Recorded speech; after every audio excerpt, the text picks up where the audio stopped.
but there's also a 3-count Mayim. So for songs like Dance With Me by Paul Wilbur or something that has kind of a waltz feel to it, it doesn't work with a 4-count move because songs like that, written to a waltz type of beat, which is 3 beats, doesn't work with a 4-beat move, which is the regular type of Mayim that we just learned.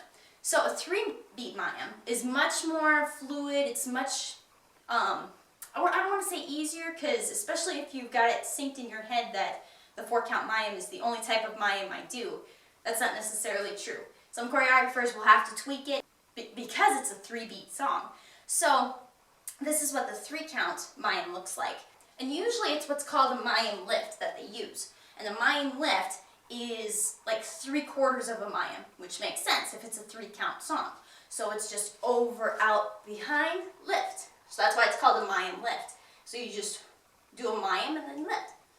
So with Mayim Lift, it feels much like a waltz does, where it's just bum, bum, bum, bum, bum, bum. So usually when you're dancing to a song and it sounds like a waltz, more often than not, Mayims are going to change up just a little bit. So a Mayim Lift looks like this. So it's just regular Mayim and then lift. And then you go the other way, and it's just like that. So it's pretty easy. Let's just do it with you behind me so you can see how it looks. So it's just over, out, behind, lift. Then over, out, behind, lift. So that's all a Mayim Lift is. Okay, this has been the dance tutorial for the Mayim dance move.